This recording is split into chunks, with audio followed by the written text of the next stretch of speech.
Hey everybody, I'm excited to share today's conversation with David Goggins with you. But prior to doing that, I want to warn you, the language used in this interview is very strong and there's profanity used throughout the conversation.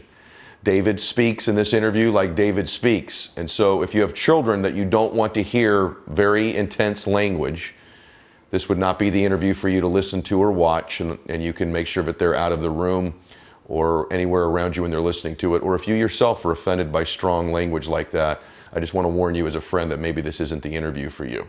If you can tolerate it or it doesn't bother you at all, it's going to change your life though. What's motivating you is the stories I'm telling you about what I did in my life. Mm-hmm. Once I stop living that, I'm no more. Yes. As a man looking at another man, you know when a man's done. I didn't want to win. I still don't want to win for some reason. Mm-hmm. I don't care about winning. Mm-hmm. I just want to go the distance. Yeah. The Hell Week was very different than most of them.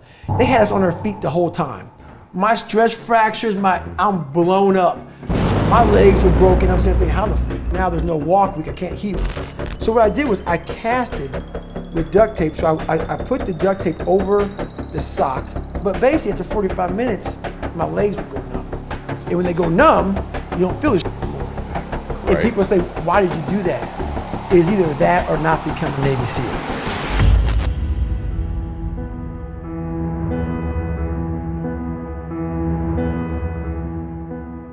Welcome back to Max Out, everybody. I got him right there. That's Goggins, everyone. #1 requested guest, you don't know this, for my show the last 2 years is you. Really? Yeah, really. Honored. And I got to tell you, the best, by far, off-camera conversation I have ever had is what we've been having. I think you would agree. It's been good for you, 100%. too. It's been good for both of us. It's been real good. And hopefully that'll transition over to the show itself. But this is a gentleman who completed Navy SEAL training, Army Ranger training, Air Force TAC-P training. I believe he's the only person in history to do that. Yes, sir. This is a guy who did 3 Hell Weeks, 60-plus ultra marathons, ran with broken bones for 30 miles to get into one of the mega ultra marathons. And a lot of people call him the toughest man alive, but I'm excited because I get to call him my friend now. I've enjoyed this conversation so much, and I think you guys are going to join the on-camera one. So this is Goggins, everybody. Yeah, I appreciate you having me, man. Thank you. Thank you. Okay, if I call you David Goggins. Yeah, it's fine, man. David Goggins is fine. Goggins, David, just don't call me Dave. Okay. Well, you're Goggins now, but you grew up David Goggins. Right. And most people know this about your upbringing because I want to get into the stuff. But I was fascinated before I met you, like, what makes this? Right. You know what I'm saying? Like, what are the circumstances, the conditions, the thinking that turn somebody into you, right? And so start a little bit with like how you grew up, because I think that's part of the story. Well, my dad, so I grew up in Buffalo, New York. My dad really helped create this. I'm not giving him credit. Yeah. Like, oh, he was a great dad, like clap my hands for his ass. He helped create this because he was just that, he was a devil. You know, he was a guy that had to be very insecure, very beat down. Something had to happen to him when he was younger. Because the way he treated me, my brother, my mom was just horrible. So he would beat us, my mom, my brother, me. And I'm not talking about like, oh, you got in trouble, so let me give you a whipping. When he was a drunk. Okay. So whenever he woke up, man, he woke up drinking, went to bed drinking. And that's just how it was. And when he get drunk, he just got violent. So my mom caught my dad cheating. We got home about 4 o'clock in the morning. So I'm about 7, 8 years old. And I hear some ruckus outside my room as I'm getting ready to bed down for the night. And my mom and dad are outside my room because there's a staircase right there. And my dad is smacking the hell out of my mom and knocks her almost unconscious, where she's kind of out of it. You know, she's kind of loopy. She falls down, he grabs her by her hair and drags her down the stairs by her hair. And so at this age, I'm sitting there thinking, man, you know, what the fuck should I do, man? Like, you know, I'm scared, but then something in me saying, you gotta go and do something. Oh my gosh. But I'm scared to death of this guy because he's been beating the shit out of me since I can remember. And I mean like laying me out for nothing. And I'm sitting there thinking, man, okay, man, like what am I gonna do? So my brother, he and I were very different. When my brother would see the fighting, he would go to his room and hide. Yeah. I didn't do that. I always stuck around. So this time I stuck around and I decided to help her out. So I go on the stairs and I jump on his back, and literally he tells my mom, "You're raising a gangster."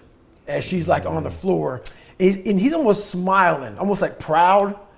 But that smile went to a frown pretty quick, and he beat the living hell out of me. And he beat me literally from my neck down to my ankles, like black and blue. So the next morning, I was gonna go to school half the day.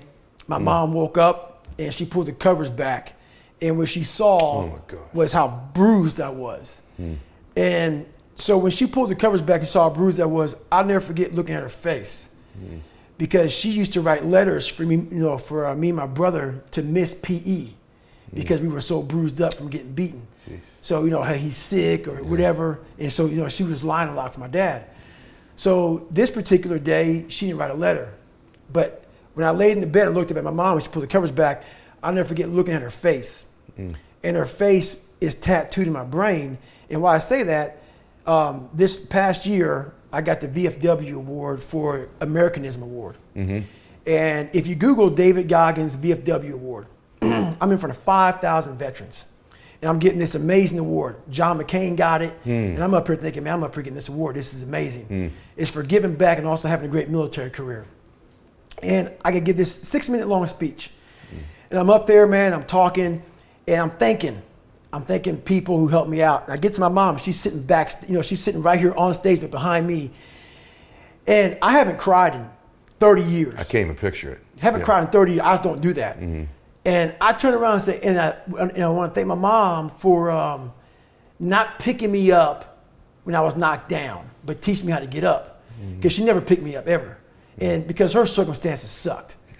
So anyway, I look back and I said that, and when I got done, I didn't even get a chance to say it. I looked at her eyes, and my head went right back to her face when she saw me bruised up. And that fucked me up. And for 58 seconds, look at the video, and you'll see me, my head's down, and I'm sobbing. Wow. And I'm in front of 5,000 vets, and the guy who was hosting the thing had to come up to me and like put his hand on my back. And I was just destroyed, overcome with emotion. And then 58 seconds go by and I get up and I deliver this speech. And so I tell you that because my life tattooed me. And so when I came from Buffalo, I was 8 years old. I didn't have one learning disability, I had several. But I hid all this shit. I never talked about my dad being crazy, or I couldn't read, I couldn't write. I got held back in my second grade. So now we moved. My mom now finds the courage to move to this small town called Brazil, Indiana. Was that beating the catalyst that made you leave? That was the catalyst. And that's probably why you flash back to that second. Right. Okay, I got you. So basically that next morning, so this is what happened. That beating happened, and maybe 2 days later, my mom's in the living room while my dad's in the kitchen talking to one of his girls. My mom walks in the kitchen with me and my brother sitting in our, standard locations at the table. My dad at the head of the table, me and my brother at the side of the table. And there's a phone behind my dad. He always talked on the phone, smoking a cigarette, drinking his scotch. And he's talking to one of his girls on the phone. And my mom walks in, and this is where she was at mentally. She walked in, looked at me and my brother, and she said, "You guys can come or you guys can stay, but I'm getting the fuck out of here." Oh, God. And so she was broke, she was just broken. And I got my shit and I packed, I was gone quick. My brother was kind of like, what should I do? So, long story short, he ends up coming with us to Brazil, Indiana, but he didn't want to come. We had car trouble, it's all in the book. He had car trouble, all kind of shit happened, but we finally get to Brazil, Indiana. Let me jump in real quick. First off, when he says the book, everybody, I've read a lot of books. My favorite thing about you, obviously, there's things we're gonna get into in a little bit here that are just remarkable about you, that you've achieved. Actually, I don't think are remarkable about you. I think you found remarkable spaces in your own mind that other people could also find. Right. But I think it's remarkable you found them given these circumstances. Well said. But the book that he's referring to, guys, is Can't Hurt Me. And when you read this book, everybody, I'm telling you, these stories like he's telling them now, they jump. Like, I read the whole book in one day. Wow. And the reason is because I was so fascinated with you in the first place. But I think it's almost like a documentary into what can build somebody like you. But for me, people that are listening to this, especially you young people that are listening to it, and I know some of the language is strong, but I just want y'all to understand something. No matter what you're going through right now, whether you're 7 years old or 77 years old, those things don't define you. This man, what you're about to hear, is incredible what he's turned himself into, from a dad who was in those conditions to, I think your mom was great, right? But you've sort of said mom wasn't ever again completely herself after those situations, right? Then he goes into school, has a learning disability, he's behind because he wasn't going to school. Kind of starts just lying and cheating to get his way through school. Stuttered bad. Like this. My elementary years, I stuttered so bad. I had these white splotches all over my skin. I had patches of hair falling out of my head. Out of stress? Stressed. I was so stressed out from my childhood, and then now I'm in this situation where I'm like, God, man, I'm dumb.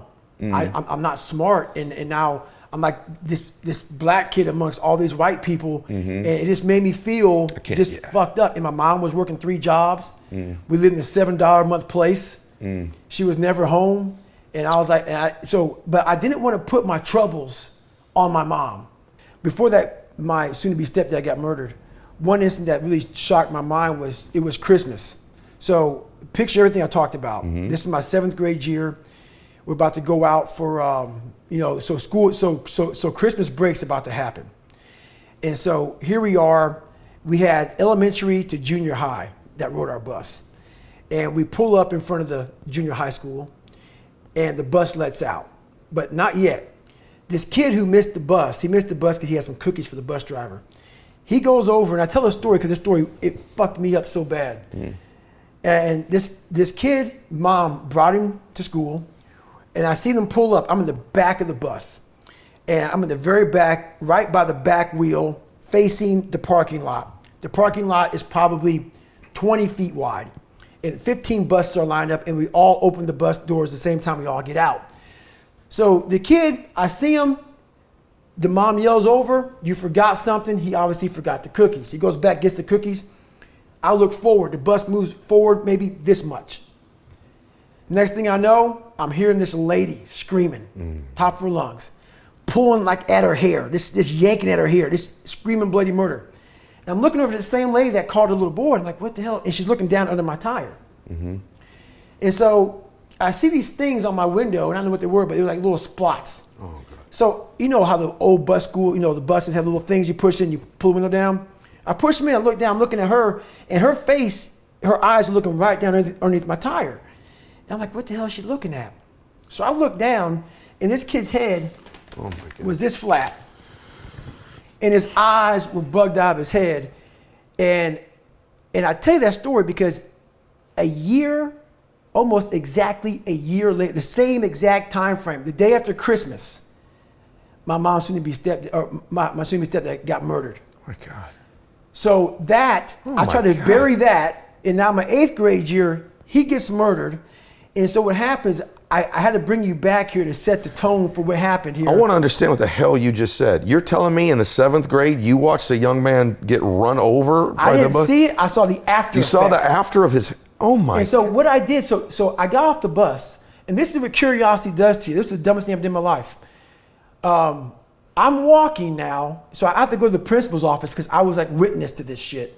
So I'm in the principal's office sitting there, and the one thing I did was I looked under the bus. So I see this, and I look under the bus as I'm walking to the principal's office, and I see these little kids' shoes. Now, I'm telling you this because this shit it's about PTSD, and so I already had it from my childhood. Of course. Now I'm in 7th grade, and I see these little kids' shoes like this big. He was an elementary kid, just twisted in, and I'm just like, what the fuck? And then nearly a year later, the day after Christmas, a year later, my soon-to-be stepdad gets murdered. And I tell you that because I slept on my floor for probably, I don't know, 4 months to 6 months. Why? I was afraid to sleep in my bed for some reason. Wow. Don't know why. Wow. Some psychological fucking wow. But I'm painting this picture for you to let you know where I was at. Yeah. So one time in my Spanish class, we had all of our notebooks that stayed in the class. So, and obviously your name's on it. Yeah. You go get your notebook for a class. And I always sat back in the back of every class, man, because I just want to be Just don't look at me, don't call on me. Yep. I don't know shit. I opened my notebook up to the first page, and on it was a noose, like a little hangman noose, with me hanging from it with the same thing, nigga, we're gonna kill you. And this is in the 90s. this is the 90s. In 1995, the KKK marched in the 4th of July parade in Brazil, Indiana. Now, they weren't allowed to march like actually in the parade. They were allowed to march 100 or 200 feet behind it. My mom didn't know how bad my grades were. She never saw one report card. I hit everything from, and she didn't even ask. She was so bogged down with life. And so I got away with a lot of shit because her mind was occupied. So it made me, honestly, a weaker person. So I scammed life. My mom helped me scam life for a while. But this time I couldn't scam life. I went the second time, took the Asvab test, failed it again. And a week later, she got a letter in the mail from my high school. And I'm a junior in high school, and the letter says pretty much your son's gonna flunk out. He's missed 25% of school, because she was always gone, so I didn't went to school. He's gonna miss school, and so or he's gonna flunk out. So I was exposed once again. My mom goes, well, she read the letter to me, she put my bed, and her best advice was, guess what? You're gonna flunk out of school. That was it in the conversation. So this is when I developed my accountability mirror. And This is awesome. I look in the mirror, and at this time, I didn't want to be the black kid in school. There's like 5 or 6 of us in school, and like 1,700 kids, something like that. And I made up a character to kind of like draw attention from color. Okay. And so what I did was I started to design haircuts. And one haircut I had was the old man. And I shaved my head up here just like this. You did this. I did this. Okay. And I would keep the hair on the side like an old man has. And one time I shaved my whole head and had a reverse part. So I had hair up here and they kind of zigzag. So I did things to be this cool, crazy, kind of like creative kid. You know, like Crisscross came out this time, so I had my pants sagging but backwards. So my back pockets are here.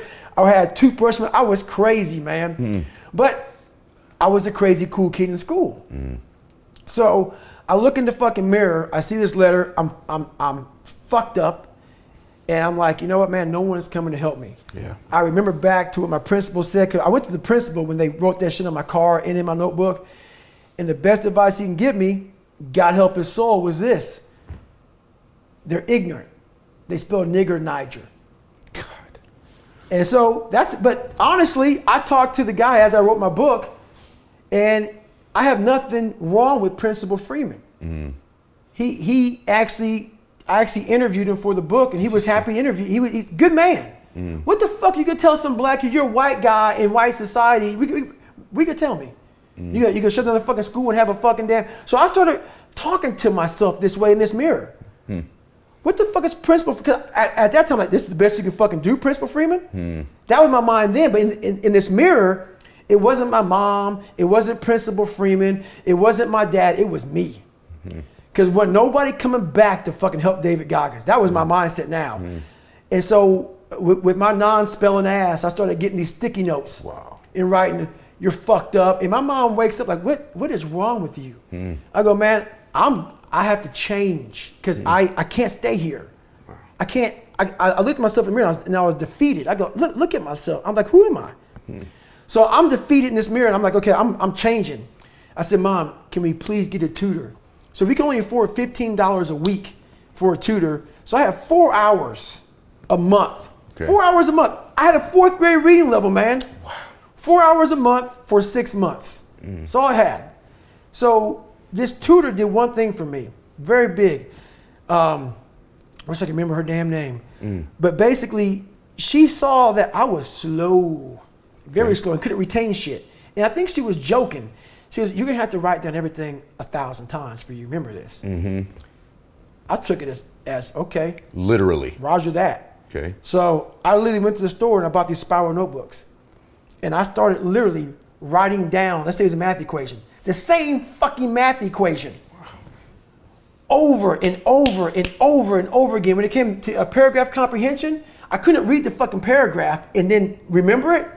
So we had like, I think 25 or 30 paragraph comprehension things. I had to write down the whole fucking thing. Like a whole paragraph, and you don't have much time to take the fucking test. Right. But that's how I learned. Okay. So how I learned the Navy dive man, it was like 1,000 pages, Navy dive man. I got it a year in advance. Oh my gosh. And wrote the book out probably 14 times. Like the Boyle's Law, Child's Law, Gay-Lussac's Law, Dalton's Law, all these laws, but over and over, the whole manual. So it's not like, so now I've done it so many times, I can go back in my mind and say, okay, page 71 was Boyle's Law. And I can go back in this, and I'm looking at it right now, and I remember writing it down so many times that it takes me to say, okay, I got it. And I can write it down almost verbatim. Wow. So that's how I learned even to today. But the work ethic, people think I became this guy from running. Yeah. No, I became this guy from fucking studying. I had to study for hours. What might take you an hour to learn, take me 2 days. Wow. So that's where, in this, at the table. And my best friend Johnny remembers me like, God, you just changed. Something happened. I got obsessed. So I take the test, I score high, I get in the Air Force. And that's when I'm like, man, I'm gonna be a pararescueman. And this is when I realized, man, I teach myself how to swim. I taught myself how to swim, but this is when I realized, man, that I'm negative buoyant as hell. And there's a lot of things. So what gets people in special operations is the water. Not swimming, but the water confidence. When they're like taking your air from you and you're underwater panic. I realized I was very uncomfortable. So long story short, I was there for 6 weeks. I was moving on pretty well. I was second in my class. And I was getting through all the water confidence, but barely. But I wanted to quit every fucking night. I didn't go to sleep every night. Just paranoid of the next day of getting back in that pool. So 6 months go by, we had this medical examination and they draw my blood and they said, you have sickle cell. Sickle cell is a blood disease that some African Americans have. Basically, if something happens under stressful situations, stroke, heart attack, sudden death. This happened to a few African Americans in the military. So they pulled me from training saying, you can't do this job. And when you live a very stressed out life, like I was living, that's your norm. So not sleeping, being scared, that was my norm. I wasn't gonna quit. But when they pull you out of training, I agree with you. And now I'm fucking comfortable. I agree with you. So now I'm seeing my class of 24 guys. It was like 150, now it's 24 guys. And they're in the pool and I'm on the side of the pool. I'm not in the water now. I'm seeing what I was doing. I'm seeing these guys struggling, panicking in the water, like wanting to quit. I'm like, fuck that. Wow. I'm not going. So now I'm comfortable. And I'm able to see now I'm not going back. So now my big dream of being a pararescueman, I'm now seeing that do this. I'm like, I want to get out of the Air Force. Wow. I don't even want to be in the fucking military. So this is what I'm saying. So I'm hoping now that this sickle cell thing is going to get me kicked out of the military. Because I'm like, okay, I don't want to go back in the fucking, I'm done. So I'm like getting happy because now I'm like, I won't quit. They're going to medically drop me from the course. This is great. I can keep my head up. I learned how to read, I learned how to write, I passed the Asvab test, but I'm fixing everything on the surface. I'm not going into the fucking dungeon. So the doc calls up, I go back to the doctor's, I'm like skipping down there thinking, I'm getting out of here, man. Medically discharged. He goes, man, you know what? You were doing good in your class and we don't know how you got this far with this, whatever, so guess what we're gonna do? We're gonna put you back in the training. I'm like, fuck. But I'm thinking now, I only have about a couple, 2.5 weeks left of training, because I missed a week and some change. I'll go, you know what, great, man. I have to suck this up, man. I can do this. So I'm trying to motivate myself on the way back to my CEO, my command officer, Sergeant Lundberg. I get to Sergeant Lundberg. Sergeant Lundberg looks at me and says, Goggins, man, that's great. You're back in the training. You got to start from day one. Because I'm at critical parts of training. I can't miss that many days. And I'm like, but I was a great liar. And I didn't want to look at a hardcore man and tell him that I just fucking quit. So I looked at him and said, hey, you know what, Sergeant, man, this sickle cell thing, man, the doc was talking about sudden death, stroke, heart attack. I didn't give a fuck about sickle cell. But I didn't know anything about it. I knew I was struggling. I knew I had some health issues, but I just thought because I was killing myself at what I was doing. And he said, you know what, you're right, man. I wouldn't want to do that either. So he gave me a medical out of pararescue. And And he said, when we figure this out more, we'll have you come back. I wasn't ever going back.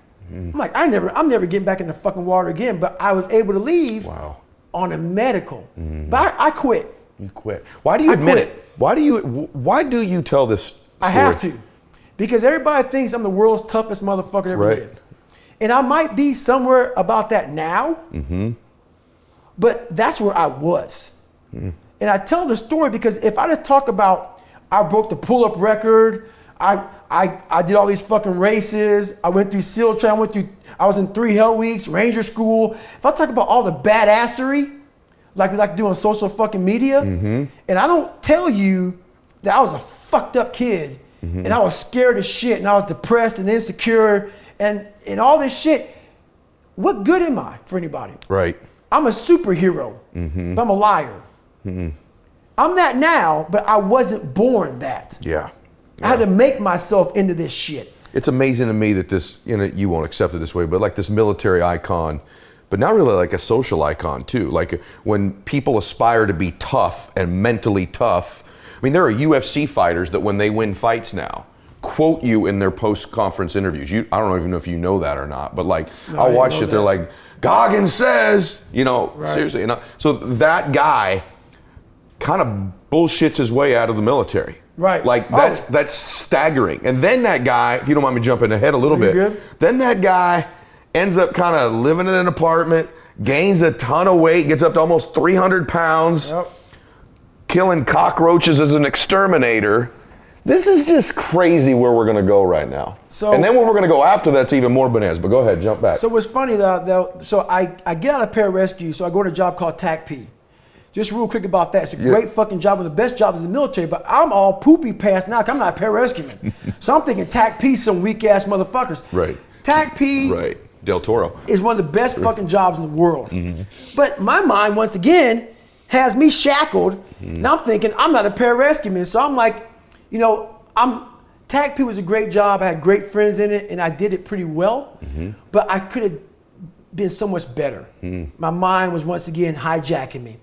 So I get out, but from the time from 1994 to 1999 or 1998, I go from 175 pounds to 297. Not much education. 4.5 years in the military, I started spraying for cockroaches and making $1,000 a month. And I had an $810 apartment. Whoa. So I'm scrounging, dude. Yeah.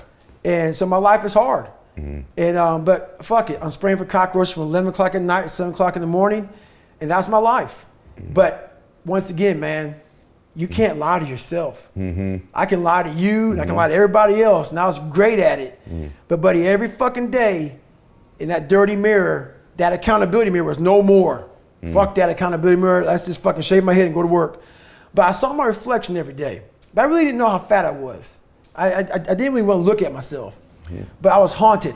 These demons were in my head every day. Man, you ain't shit, man. God, dog, man. You wear this fucking uniform. You get in your fucking Ecolab truck. You go spray for cockroaches.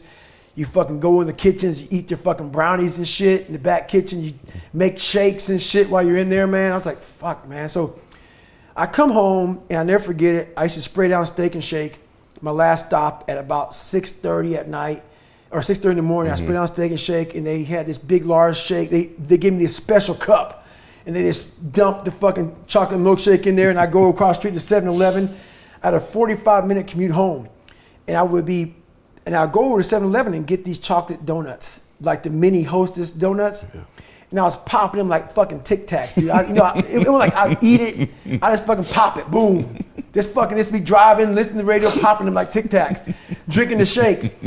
So by the time I got home, that box of donuts was gone. My mom lived about 2 miles down the road because she moved to Indianapolis, Indiana now. So what would happen is this. So I would eat that, and my routine was this. Shit you not. My breakfast was not that. That was my snack for my 45. So my mom, and this is no fucking shit, my breakfast, you know those fucking Pillsbury cinnamon rolls? Yeah. You got the 5, you got the 8. Yeah. I had the 8. So you had the 8, she baked that shit, and then it was 7 to 8 scrambled eggs hard, and half a pound of bacon well done, and I would chase that motherfucker down with Fruity Pebbles, 2 bowls, or Fruit Loops, something sugary. That was my breakfast after the fucking donuts and the shake. So this day though, I get home, call my mom up on the phone. She goes, "You want your staple?" I'm like, "Hell yeah, I want my fucking staple," you know? And that's how I talk to my mom. You know, me and my mom came from some fucked up shit. Yeah. You go, "Man, why you cuss so much?" Because my life wasn't easy. Sure. So I'm not gonna sit here and sugarcoat it for Right. you. So my mom cusses at me because, but we have a great relationship. Okay, great, come over.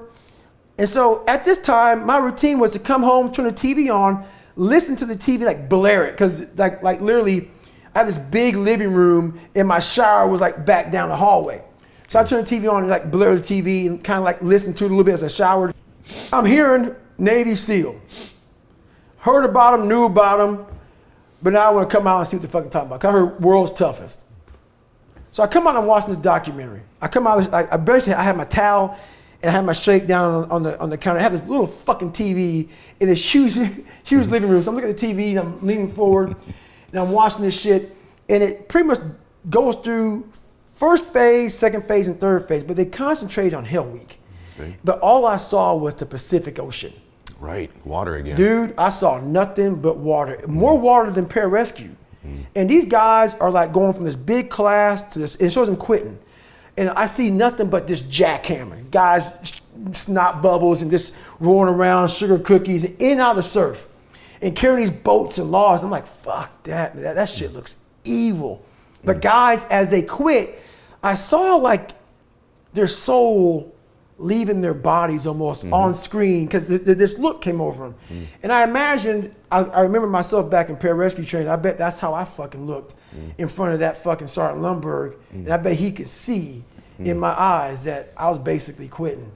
He knew I was quitting. He just gave me a medical. That motherfucker knew it. As a man looking at another man, you know when the man's done. And I'm like, so I thought about Sergeant. I said, that motherfucker knew I was quitting, dude. He just didn't. He saved me and didn't want to tell me I was quitting. He knew it, because I can look at somebody now and say, okay, dude, you're good, but I know you're quitting. It ain't your fucking knee or your back or whatever. You're quitting. He saw that in me, and I said, motherfucker, man. So now I'm watching these guys go through training, and it goes down to 22 guys are left, and it was amazing how it ended. Because these words, I don't know them exactly, but it's in my book exactly.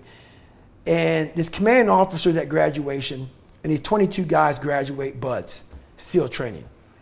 And his commanding officer's in his dress whites. He's up there, some old skinny fucking commander, but you could tell he's been through the shit. Salty looking motherfucker.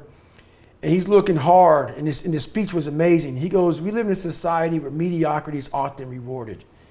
And he looked down at the 22 men, and he says something about basically, you all detest mediocrity. And he goes on to talk about this mediocrity and shit. And I just sat back and I said, God, man, I just want to be like these motherfuckers. Man. I want to feel, because now I was projecting myself in those chairs. I wanted, how do y'all feel like right now? And I go, I want to feel like you do. You 22 men, I want to feel like that, man. I said, I'm tired of feeling the way I feel every day. I'm tired of how I feel. I'm tired of lying to myself, lying to people, and just being some piece of shit. And I always knew in the back of my mind I could be something special. Yes. But I knew the work it was going to take was going to kill me. I was afraid of that. I was afraid of the brutality and the suffering I was going to have to endure. But I knew I could do something. But I'm like, I ain't trying to do that kind of work, man. I'm just not trying to do that. So I chose the path of the easy, of least resistance. So now my idea is, it became so haunting and daunting on me, myself, that I said, I'm done. I'm fucking done. And I thought I fixed myself in the accountability mirror when my mom put the letter down on the bed. Yeah. Nah. So now, at this point, I actually drive back to Buffalo, New York to see my dad. Haven't seen him in years. I've not heard this part. And no one knows about this. I didn't even put this in the book even. So before I start this journey to be Navy SEAL, I go back to see my dad because I realize now I gotta fix some shit. I'm blaming everything. I gotta go back. You know how a lot of times, like, if you're a runner, your right knee may hurt, but it's not your right knee that hurts, it's really your left hip. Yes. But we're concentrating on the right knee. I'm concentrating on all my shit. But I need to go back to the root of the problem, which is my dad. I got to face the demon. I got to go back and see what made him so fucked up to make me so fucked up. Why am I fucked up? So I go back and I go back in as an older man now. I'm in my 20s. I'm not a kid anymore. And I want to see this man and face him as a grown man, but still as a kid in my head. I was still a kid, but I was a grown man as my age. And I went back and I realized he was the same man that he was. Still the same. Still the same. And I talked to him. He was still nuts. And but I had to go back and face that one more time, but to face it in a different way. How'd you do it different? I looked at him in a way, we never said sorry to one another. And he went off about my mom and my grandparents and all kind of shit. But I looked at him in a way that I realize now why you fucked us up. I had to almost be him to realize it's okay, brother. It's okay, because I realized that somewhere in your fucking life, something fucked you up. And you didn't deal with it. And so you put that shit on me, my mom, and everybody around you. I'm gonna deal with my shit. Wow. So even though you gave me all this shit, you gave me a satchel of shit that I didn't deserve, and now I'm all fucked up, and people think I'm a fucking liar and I'm all fucked up. You gave me this. You created this fucking nightmare of Goggins. I'm gonna fix it though. Wow. So now I get it, I look at it, and this is what I'm saying in my head. This is my favorite thing you've ever said right now. And I love all of it, but that's my favorite thing. I've never heard that. I'm gonna fix it now. So I must take it. I take all this shit, it's mine. I'm gonna fix all this shit. But I know to fix shit, people wanna find peace immediately. And this is where people don't like me. I don't believe that shit. You ain't gonna find it through fucking yoga and all this other bullshit. I stretch out a lot and I believe in yoga, all this shit's great, but you ain't gonna find it in some fucking room. You're gonna find peace from going to war with yourself, because we all got shit. We all got shit. People look at me, the reason why my story resonates with people, because I don't hide. I'll tell you exactly who the fuck I am. I will admit to it. People are great at hiding. So they want to just find peace. No, you got to take your shit, fix whatever's fucked up in you. Don't just shove it under the rug. Fix it, and then you'll find some peace later after you fix some shit. So now I'm realizing this. I go home, several months go by, and now I'm like, okay, here we go. It's time to be a Navy SEAL. I start calling these fucking recruiters, man. And when you're 297 pounds and you have prior service, man, recruiters laugh at your ass, dude. Right, and you're not 22 years old. I'm 24. Either. Right. And so I'm fat, I'm out of shape, and I know this. And so I finally, after 2 weeks of calling recruiters, I found this guy named Steven Saljo. And Steven Saljo says, come on in the office. I walk in the office, he looks at me, and he's the first recruiter that said, you know what? Damn, you're a big fucking dude, man. You want to be a SEAL? I said, yeah, but he didn't give me the look of like, you can't do it. He gave me the look of, let's go weigh you. He weighed me, 297. He went through his little chart, started writing all this shit down. And he said, you got a lofty task ahead of you. I go, why? He goes, well, this program that I was trying to get into, cause I was in the reserves. And I was going to go from the reserve program to an active duty SEAL. So this program was shutting down. And I was going to be in the last class, like 1 or 2 classes left before it shut down. So I had about 3 months to get the weight standard. 100 pounds in 3 months. 106 pounds. So the standard for a 6'1" person back then, 6'1", I forget what it was 191. Okay. And I was 297. So I pretty much said, fuck this. This pretty much can't work for me, man. This is impossible. So I go back to work spraying for cockroaches and I hit the mother load. Like I hit the mother load of cockroaches, rodents and everything. And I go out to the dumpster and these animals, I was like, fuck, I'm done. So I quit my job. Right then, actually, the boss had to come to my. I quit. The boss had to come looking for me to get the truck back. I left work, so he had to come to my house. Okay. I didn't even go to work again. So all these restaurants, I had the keys to them all, the fucking alarm codes, all the keys were in the fucking truck. Like he had to come by and knock on my door and say, but he brought some friends with him. I was 297 pounds. Like, right, it's a big dude. I need some military fucking backup. Dude, right. I'm like, here, dude, I'm out. And so I had now started my journey And so now I'm like, I'm losing the fucking weight. But my first run was 4 miles. That's what you had to run that day on your plan. That was my plan. As I'm driving the truck back home from quitting my job, I drive home, I get my shoes on, and I run a 1/4 mile. Come home crying. You stopped after a 1/4 mile? Yeah, walk back home because I was exhausted. Because I used to, I haven't run in like years. You're sucking down Steak I remember, Shack stage. I remember back when I was 175. Yeah. Running was easy. I was one of the fastest runners in class. So now it's just hard, man. I'm fat. I'm out of shape. And I was just defeated because now I was 175. I was in good shape. Yeah. And I got myself into a bigger hole now. Yeah. And now I got to lose this weight and I got to take the Asvab again to get in the Navy. So I got to take that. So I took that fucker 2 more times. Because the first time I passed it, but I had to get a 50 on mechanical comprehension. So there's like 10 different sections. Had to get a 50, I got a 44. You can only get a waiver for 5 points. So I had to take it again, and guess what happened? It's in the book really well. It's exactly what happened. I take the Asvab test, and I took it, and now they have computers. Back when I took it the first time, it's like all like Scantron shit. Yeah. So now I see a computer, so now I'm freaking out. Oh my God, it's on the computer. So I take it, and the sergeant in charge of the Asvab test isn't supposed to tell you what you got. Okay. So I take it for my second time and my last time. They're not gonna let me take it again. So I'm now down to 215 pounds. I'm losing the weight, but now I take the Asvab test for the second time to get in the Navy. As I leave, I get out to my car, and I'm like, this is my life, man. I gotta find out what I got in this fucking test. Because usually it takes 2 days to get the results back. But they get them immediately. Once you hit send, that guy gets it right there. So I'm like, fuck that, man. I go back in. I go, hey, man, can you please? He goes, man, this is fucking military protocol. I'm not breaking it for you. I'm like, people are still taking the fucking test. I'm like crying. I'm like, man, you don't understand what I've been through, man. I'm like, this is my life. Please, I'm begging this guy, please let me know what I got. So he scrolls through, he sees David Goggins, he goes, you got a 65. I go, great. I don't care about that. Mechanical. That was my overall score. I go, what did I get on mechanical? He goes, you're asking a lot from me, man. I go, please, man, like I have to get a 50 on mechanical. He scrolls over, I got exactly a 50. Have you seen The Pursuit of Happiness? Yeah. How that motherfucker, when he runs in the stairs and gets a job, and like your hair stands up the back of your neck because he worked so hard to get this shit. When I left that Asvab and it's nighttime, I'm getting in my car, it felt like that.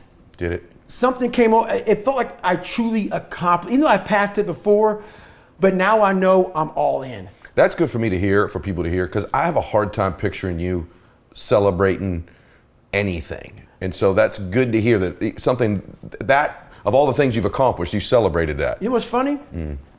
I haven't celebrated since then. Because I needed that to start the war. Wow. Without that, the celebration was I can start the war now. It wasn't that I won the war. I can start my war. Wow.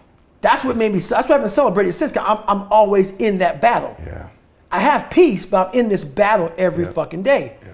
So I got to 50, I can start war now. I'm down to 215, I have about another month to go, or whatever it is to fucking lose the weight. I dropped the weight, I'm in SEAL training now. Amazing. The war now can begin. Wow. And it does. And the war begins, but I gotta tell you, it has to be a movie.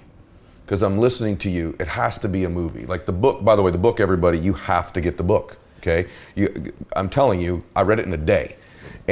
But now hearing you live and hearing some of the things that weren't in there, it's moving to me because now, and this is just the very beginning of the war too. Oh, so this man loses. I think we're in chapter 3 right now. Yeah, this guy sucks down Steak Shack shakes and donuts and Fruity Pebbles or whatever the hell it was and all the stuff mom's making you. It's amazing too. I think a little lesson in there, David, is you had all these times where you thought, now I've changed. And that's important for people to hear too, because I've had that too. It's like, hey, now I got it. Now I'm on it. Now, and even seeing your dad, even the dad thing, that was a breakthrough. But then even after that, it was like, It took the damn freaking cockroaches and rodents to flip you. And then even after that, you run the quarter mile, come home crying to yourself. Right. So it's all these things like, I think everyone thinks like there's just going to be this defining moment period where everything changes. Because that's the movie. That's the movie. And it's not real, No. is it? I've had moments, but it's never been like, that was it and I've never been the same again. No, this is life. Yeah. And that's what I talk about, man. Like life is not a movie. It's not a movie where you have one breakthrough and like you're just taking off. No, man. Didn't you have to do Hell Week 3 times? Yeah, so Why? how that happened was, once again, this is where the war really began. Okay. So now I'm in SEAL training and I'm like almost in awe because I'm like, my God, I'm around the baddest men on the planet from what I thought back then. But once you are able to get in the doors, you realize they're just fucking men. And that's when I realized, okay, this is good for me to see, man. They're fucking like me. I had to work a little harder to get here, but now that I'm on the same playing field as them, let's fucking go to war, guys. So how it happened was there was a guy there at the command officer of Buds was Captain Bowen. He was an old, crusty Vietnam vet, and he had a different way of doing shit. And basically, no matter where you're at in training, if you failed something, he was going to roll you back to day one, week one. We had guys who were 2 weeks from graduation, 6-month program, that got rolled back to day one, week one. They didn't have to go through Hell Week again, but they got rolled back to phase one, day one of phase one, but they skipped Hell Week. For me, I got rolled back in first phase 3 times. First phase where Hell Week is at. And how it happened was, since I was a reservist, that also fucked me. Okay. So I had a double fuck on my ass. So basically, Hell Week was, I think, the 3rd or 4th week when I was going through. And it starts on Sunday, ends on Friday.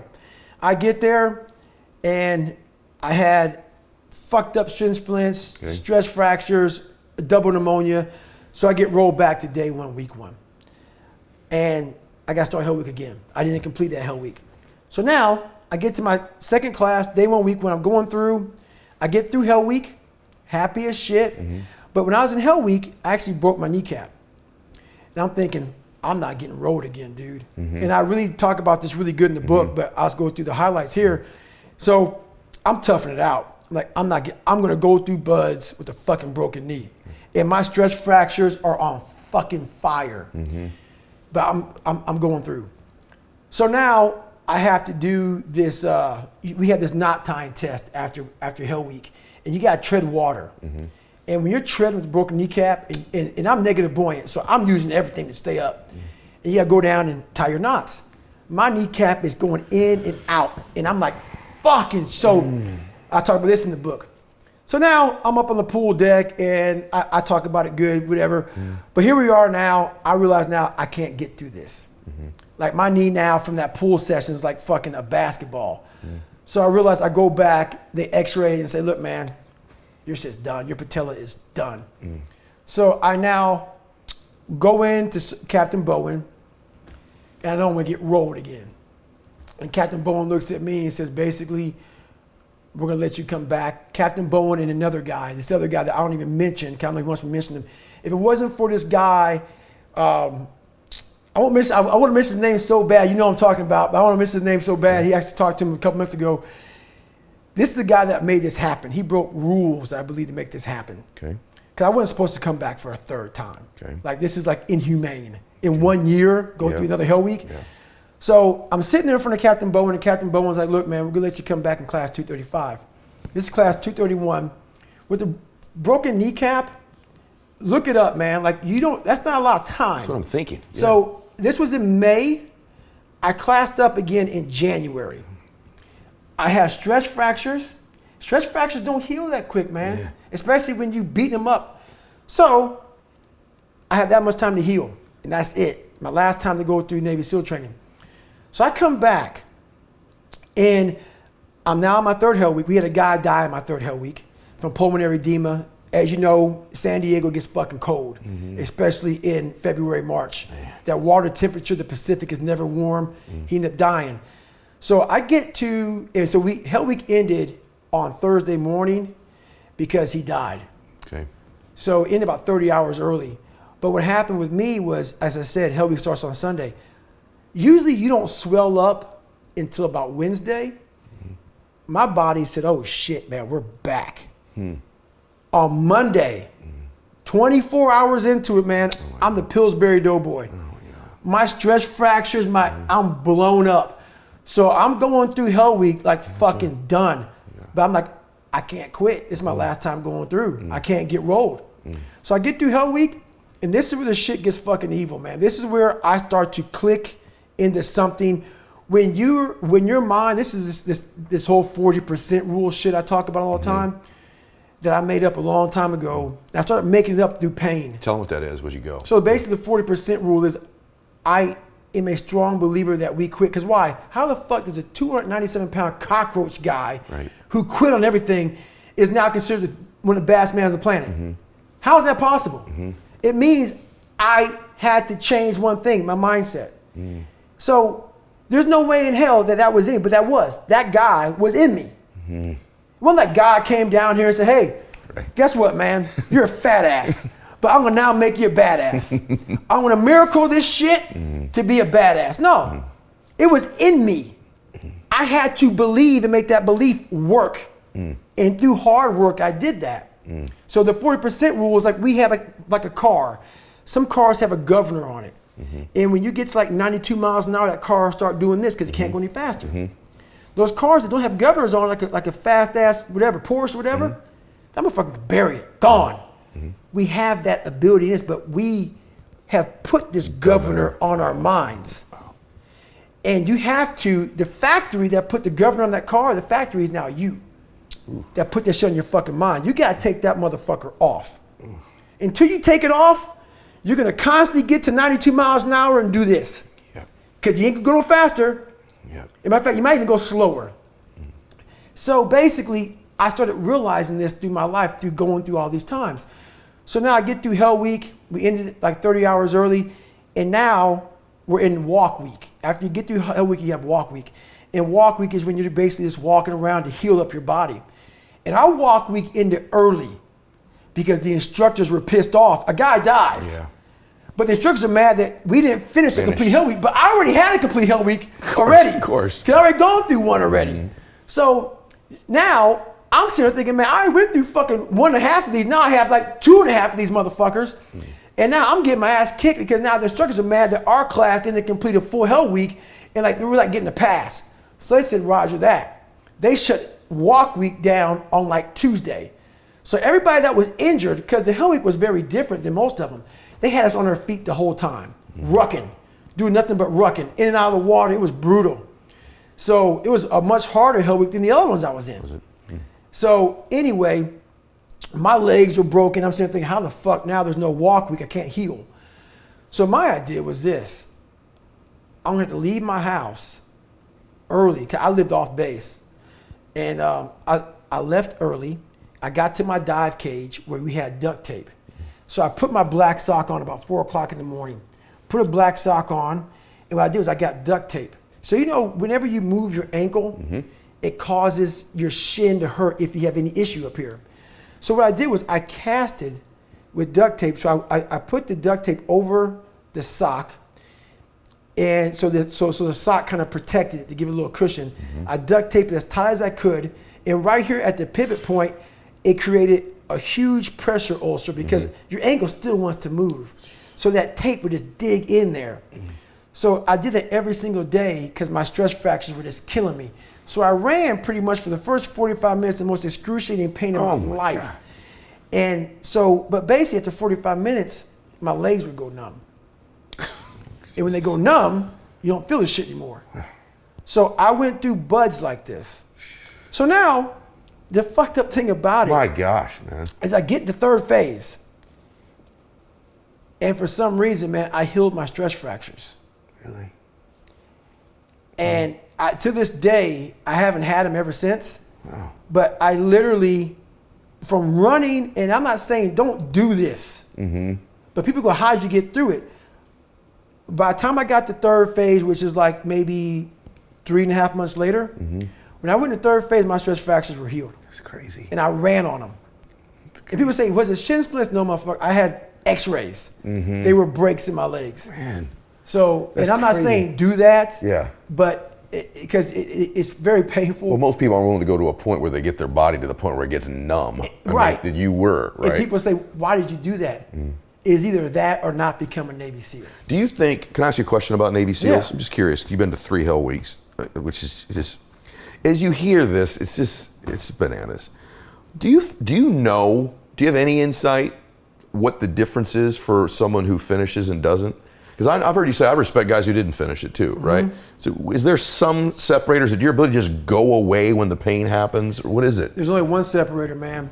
And anybody, not just Navy SEALs, but anybody that can accomplish anything that is hard, the only separator is that they really want to be there. There's some people that get inspired, and that inspiration moves them to try to do something. But the inspiration is very high right now in this nice environment. We're in a nice environment. The ocean's out there. I'm talking to you. If I want to go to the fucking refrigerator and get something to drink, eat, I can. I watch a movie about some badasses, you're inspired. But the second you're not in this environment and you're actually doing what inspired you, that suck factor is now real. You can't just get off your fucking couch and get a fucking shake or get a fucking box of donuts or turn the TV or go take a shit or a piss or go get your girlfriend to cuddle up. No, you're now there. And only those people who have been there a million times in their minds and have lived in that water and have suffered a million times and realize my legs may break. My knee may break. My bones will hurt. I will be the coldest I've been in my life. I will be miserable and accept that. Because what happens is when you get in a horrible situation in life, your mind, I call it my 1 second decision. When you get in a horrible situation in life, your mind immediately says, get the fuck out of here. Everybody's does, even if you want to be there. But it starts to have all these different questions in your mind in that 1 second. And it says, okay, why are you here? Why are you doing this? Why this? Why that? And then you start to say to yourself, if you don't want to be there that bad, I have a beautiful wife at home, man. Why the fuck am I doing this, man? Like, this is stupid. This is going to get these guys injured. Like they're going to pay for this for the rest of their lives. I'm not going to break my body up to do this. Your mind starts to say, yeah, this is stupid. But if you are already knowing that this is going to happen to you, you have all the answers to these questions that your mind starts to give you when you're in suffer mode. Yeah. And that's what I realized. Do you attribute that to your visualization of those moments over and over? Over and over again. You have to be there but not there at the graduation. Okay. You got to be there in the worst In the parts suffering. that you know over and over again. You got to live that in your mind. Do you like suffering or do you just deal with suffering? Real answer. Real answer? Yeah. I like to see, real answer, I like to get a bunch of men together. Okay. Men that are the hardest of the hard. And I want to be with these men. And I want to see them suffer. Because I'm suffering right along with you, but I want to see me get through it. I want to see what you're made of. I want to see almost like the Colosseum in Rome. Let's fucking go to the fucking Colosseum. And the only way to see who the baddest motherfucker is to suffer. You can't do it by writing a paper. So let's go. Because why? What I found out through my life was I thought of myself as some weak little bitch kid. And what I found out, and the only message I want to get across to people is once you change one thing, your mindset, you can attack everything. And I find it fascinating. I'm fascinated because I'll be in these moments. I put these guys on some fucking pedestal. Yeah. Which people do with you. They do with me, and they shouldn't. And I was this guy who was a piece of shit looking at these, oh my God, how are you guys this amazing? But once I worked my way up there, I said, my God, man, we can all compete, motherfucker. Let's go. So do I like suffering? I like suffering in the way that is competitive. Yep. That brings out the absolute best in me and in everybody else. So I want to see a man be defeated. I want to see a man get broken and say, fuck you. I love these men. These men I love, but there's very few of them. There's very few of them. And there's very few that are willing to go there more than once. A lot of people, even people who've gone through special ops, it kicks the shit out of them to a point where in their mind, what got me bad in pararescue was when I was going through it, I said, I'm only going to do this one time. And so many people in special ops, whether they believe it or not, in anything, fuck special ops in anything, that's hard. I'm only doing this one time. Once you say that, you fucked yourself. The truth, I got to tell you, off camera, you and I were talking about something. Now we're going to go to something cool. Okay. Well, we've been in something cool, but like I work with a lot of athletes when they get out of their career. They made this massive sacrifice all their life to get to the NFL. They make that thing happen. They're only willing to do it once. Right. And when that's over, their identity's set on that thing forever. And they just repeat the stories from that time over and over. That's right. And I watch them have such a difficult second half of their life. I try to help them with that. I've watched it with business people.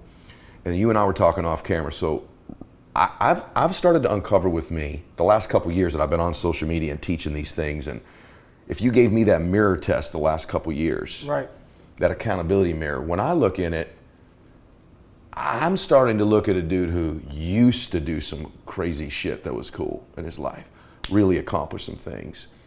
And all these accolades, people follow you, they listen to you, they think you're something special. You have that, I have that. Clearly the differences in our lives are too vast to even venture what you've achieved. The things you've overcome are completely different than mine. But I'm starting to realize something about myself that I want to give the audience a gift of, and I want you to talk about it. You know what? I've just accepted. I'm only going to be happy when I'm grinding for something. That's right. I'm only going to be happy when I'm growing. I don't want to talk about stuff I used to do. I want to do something great with my life. I don't know that I can get to the mental level you have, but I think everybody here needs to know something. If you just think you're going to do something temporarily once, man, you're going to be unhappy when it's over. That's right. How about you right now? When you look in the mirror right now, so Goggins looks in the accounting mirror today, what does he see and what are your thoughts about that? So, same with you. What happened with me was like, so who I was this nobody guy. And I created this Goggins. And that Goggins, there's David Goggins and there's Goggins. David Goggins is a calm, cool guy that sits back.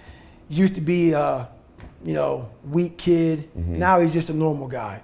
Goggins is a guy that is willing to tape up his legs to go after it. In that book, you read about David Goggins and also Goggins.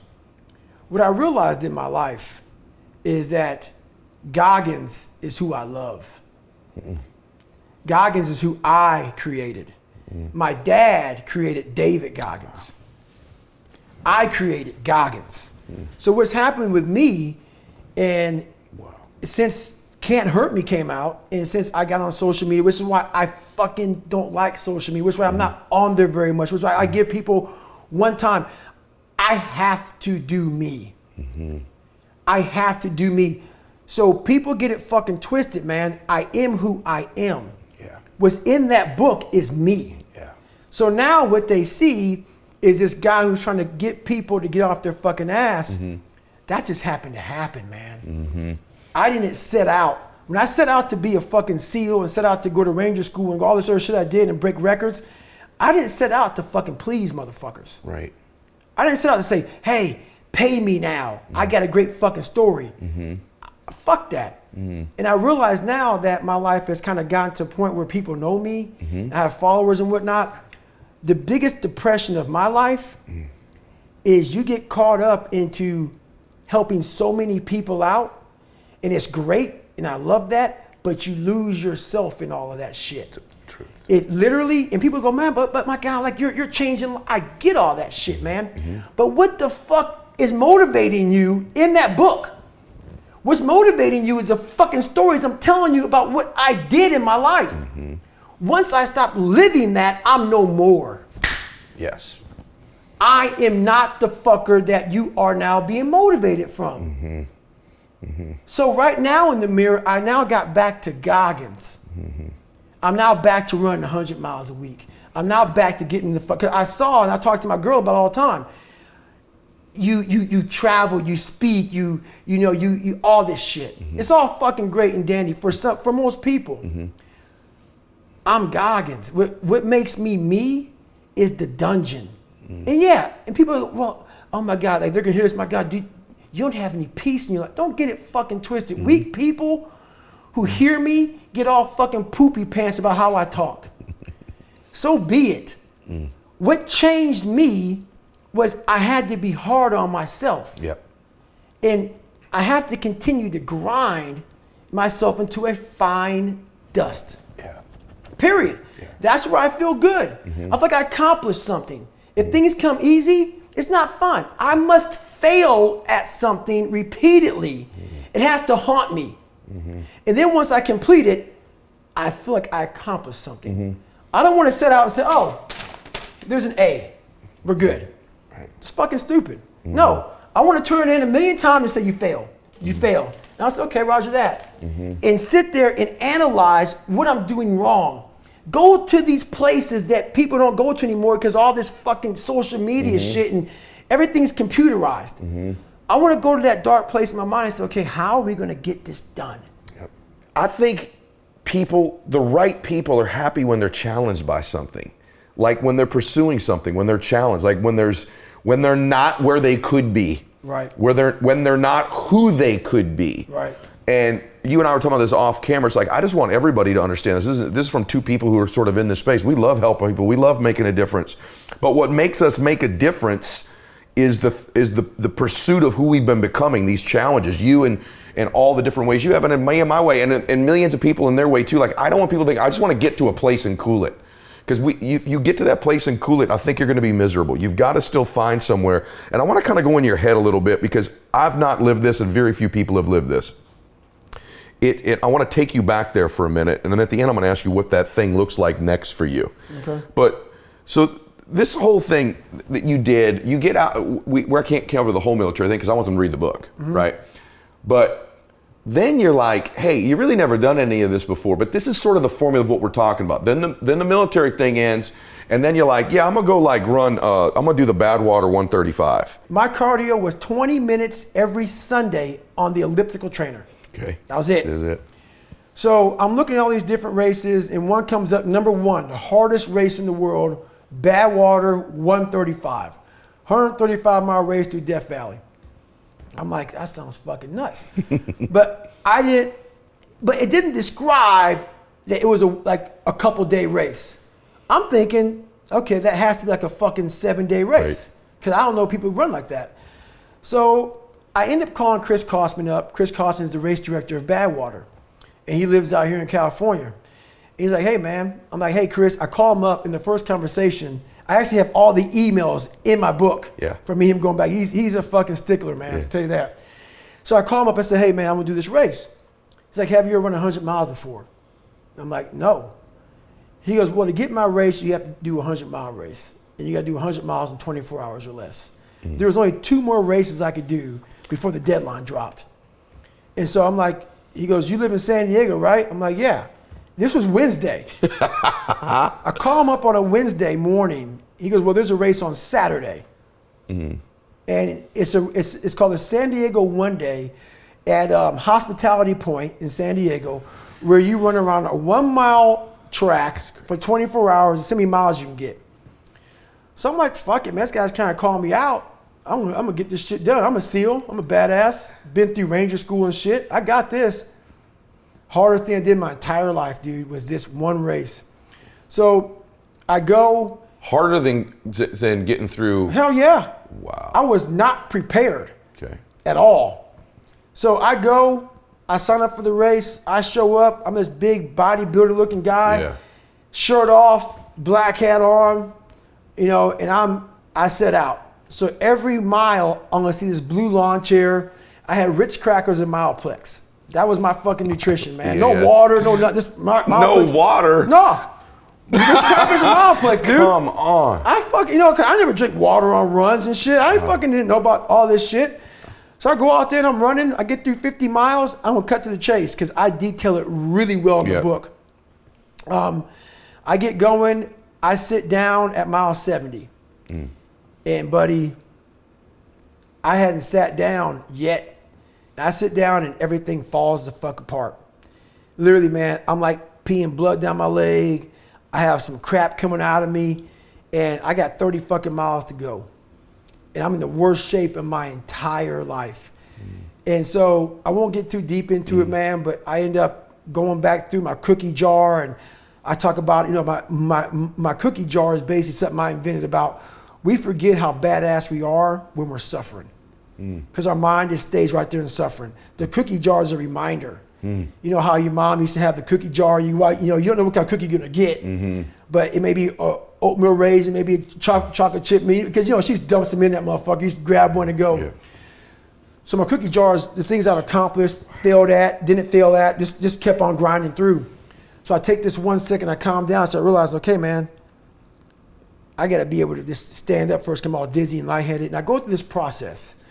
And I said, I might quit, but not yet.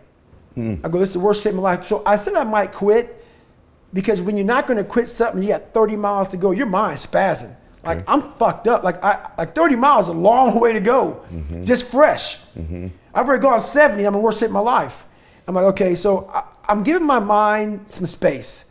Because if you don't give it space, it's just going to freak out. Okay. So I'm saying, you know what, I'm going to quit, but let me just sit here for a second and drink some water. Now I'm drinking water. I have my crew going over to get some fucking, you know, nutrition, some food for me. I'm getting better. So now I stand up. I'm like, wow, I'm able to stand up now. Because I wasn't able to. I was all lightheaded. And I'm going on this track, and I get to mile 81, and I wasn't going to make the time. I was moving slow. You're behind time. Way behind. Okay. And this is the craziest thing in the world. And I fucking shit you not. I'm in the worst shape of my entire life, ever. I've never even been close to this. Again, never. Mile 81, I'm not gonna make the time as slow as I was moving. And when your body and mind connect, and I think this is the only time I've ever done this, okay, you become a cyborg. I end up running 20 miles at about a 10, 15 mile and get done with that race. I did 101 miles in 19 hours and 6 minutes. And to this day, and I don't detail it well with you, but in the book I do, I learned more from that 19 hours and 6 minutes than I did in all 3 Hell Weeks, Ranger School, and this is months. Ranger School is 60-something days. Hell Week and all the buds is 6 months. I was in buds for like 18 months. You know, I went through Delta Force selection twice. You know, pull-up records. I learned more in that one race that I wasn't prepared for. That 19 hours brought me from utter misery, happiness, failure, success, depression. I went through every fucking emotion in the world in 19 hours. And you should hear how the race ended. Then I really took a shit on myself. Like, I got in that blue chair when the race ended, and I literally, it just was over. I was in the worst shape of my life. I got in the tub, and they put the shower, or she put the shower on me. The showers hit me as I'm laying in the tub in the fetal position. And what came out of me looked like dirt as I'm peeing. It's not even blood. This is dark brown dirt. And I'm sitting there, and she calls my mom, and my mom has a doctor friend over her house. And this guy's one of the best doctors in the country. And he's like, you need to get him to the doctor now. So what I'm about to tell you is gonna fuck you up. So I'm sitting there, and I think I'm gonna die. And worst shape of my life. And I'm in this tub, and I'm jackhammering, and I had this hot water hitting me, and I'm literally in the worst pain. My shins, my feet, I'm broken. And I'm just sitting, I'm cramping up. And she said, we gotta get you to the doctor. You know, your mom's worried, I'm worried about, like, we've never seen this before in my life. And I go, I'm not going anywhere. I wanna sit here and enjoy this pain. And I know the listeners hearing this are gonna say, man, you're a fucking nut. No, I'm not. What I got a chance to experience in that 19 hours and 6 minutes of my life was something I didn't want any painkillers. This was proof positive. What I was feeling is what I just did. I did something without training, without coaching, without a cheering staff, without any knowledge. I took a raw human being with no training whatsoever, put him out in a condition, and just through this alone, got through it. Amazing. And I sat there and I was like, it was the best feeling I've ever had and will ever have in my I was in the worst pain in my life, and it was the best feeling I ever had in my life. Not because of the pain I was in, but the pain was confirmation of, my God, did I just do that? Wow. And I had completed hell weeks, but that right there was like, don't take this from me. Man. And it was confirmation, proof positive that this young kid that came from shit, that wasn't shit, that lied and cheated I was now the truth. God. I was now the truth. I was a Navy SEAL. I went through Army Ranger School as honor man. I went through all this shit. I was truth. I became truth. There was no more lie. And what's funny about all that, Man, David, is the people in my life who were in my life when I was bad, and I call it bad, wasn't bad. I had a fucked up way to go, man. They're still out there, and they know what the fuck I'm saying. I ain't gonna drop names on them. They want to take me back there. They're mad that I'm here. Yes. They want to still make me out to be what I was. Right, right. They don't like the fact that they're still where the fuck they're at. That's right. They hate that. So on this journey in life, there's a lot of people who are fucked up right now. On the journey, there's always be that motherfucker in the sewer you came from that's grabbing at your fucking ankle as you're leaving that sewer. That's when it drag you right the fuck back down because you figured it out. They're not willing to figure it out. There's not much to figure out. The only thing to figure out is this. And everybody has a different equation. My equation is different than yours. My equation was very different than most people's. And it's not about being sadistic. It was just about that right there was kind of like the moment of my life where I realized I don't like to say that I've arrived because you never want to have that I've arrived mentality because you stop. But that was the moment that I realized that I was the truth. Man. I've done a lot of shows, but I don't go back and watch them that much. You know, I'll watch them a couple times when we do them. I'll go back and watch and listen to this last 10 or 15 minutes of We Talked About several hundred times. That's the most incredible thing I've heard. I'll just tell you straight up. That's the most incredible, beautiful, magnificent thing I've heard since I've been doing the show. Thank you for that. I appreciate that. I want to, that's just silly, crazy, awesome. I want to finish on a light note. Okay. I was saving this for the end because it's just ironic. So I'm a Rocky fan. Oh. But this is going to trip you out. I actually got chills. I was reading about you and prepping because I've known about you for a long time. And like, I got to have something in common with this dude, right? I got to have something in common with him. And so Sly's a friend of mine too now, which is really weird. But I'm a Rocky fan, but I'm really a Rocky 1 fan. But not only am I a Rocky 1 fan, I've watched the 14th round. Oh my God. See? Dude. Now my chills are coming. Yeah, I've watched the 14th round of the Rocky 1 movie. I'll venture to say, I can't count them, but it's got to be more than 1,000 times in my life. Easy. And so when I was a little boy and all the turmoil in my life and the dysfunction in my family and the things I wanted to achieve, I learned to visualize in my life by watching Rocky. That was my visualization. The fitness part, the training, the overcoming stuff. There's just this little part of me that's like a little mini Rocky in there. It's why I love working out. And for me, it was the way he would take punishment. It's at the end of the 14th when he goes, cut me, Mick, and Mick cuts him, right? So they're gonna think we're both just crazy.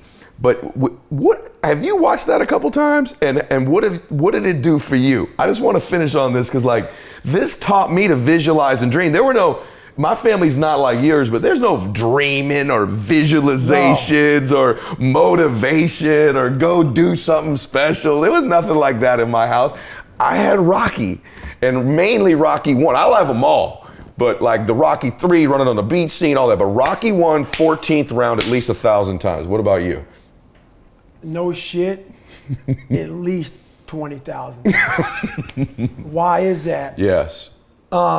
I've dissected that 2 minutes and some seconds, 2 minutes and 13, 14, 15 seconds, at least 20,000 times. Mm-hmm. When I did the pull-up record, and I finally broke it. Took you 3 times. Yep, did 4,030 in 17 hours.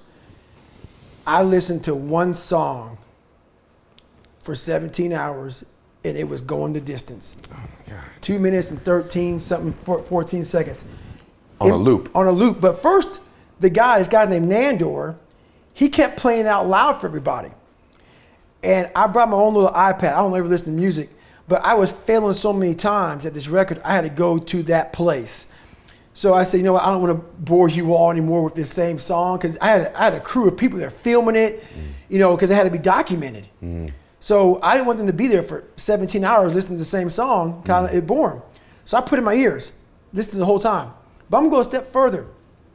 In that round, when Rocky gets knocked down, and Mickey's saying, stay down, and he's getting up, Apollo Creed thinks that he knocked him out. So I have this thing called taking souls, okay? And when you see Apollo Creed turns around, arms in the air, I fucking got him. Do you see when he turns around and he sees, because Apollo Creed knows I was fucking this dude up. Yep. He kept coming after me, and I finally knocked him down. When he turns around and looks at Rocky and he says, and watches him get up, and Rocky gets his gloves and motions him to come to him, Yes. Apollo puts his head down and just goes like this. It's not so much Rocky getting up. That's big for me. Apollo Creed's face became every motherfucker that verbally and non-verbally looked at me, because you know that look they give you when you think that, you know, they may not tell you you're a piece of shit and you're nobody, but they look at you almost like, you poor thing. I got them all. I got them all on that, you know, that little wheel you have with everybody's name on it and phone numbers and shit. I got them all in that motherfucker in my head. And I spin that bitch every motherfucking day. And I know right now, whether you hate me, love me, I'm a fucking dick, I'm a this, I'm a that, whatever you want to think, I made it. And I know all of you motherfuckers are looking just like Apollo Creed did, because I just kept getting the fuck up. And all I wanted people to do in my life, I don't care about the fucking money, I don't care about the fucking fame, I don't care if all my followers go away tomorrow.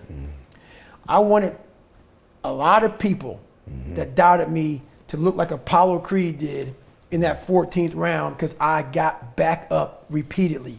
And when you keep on getting back up like that, no matter how strong the person is that's beating the shit out of you, they eventually look at you and say, you know what, I'm tired. And I just want people to be tired.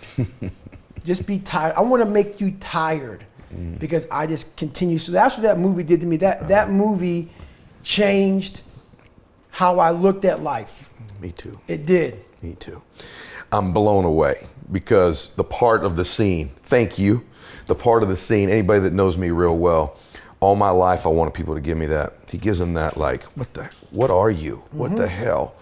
And I wanted, whether it was a coach or dudes I grew up with or whatever it was, at point, just go, what are you? That's it. And I gotta tell you, I don't do that with a lot of people. I do that with you.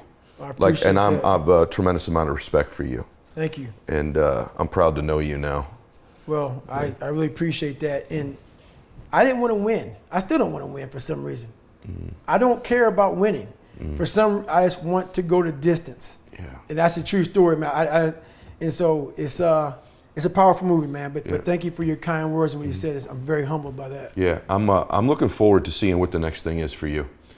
And I really am, because this is nowhere near the distance. Right. You're nowhere near, right? And so I'm really excited. If I can ever help with any of it, I'm certainly here for you as a friend. I appreciate it, man. I'm a big faith believer, man. Even though people look at my mouth and say, how can you believe in God?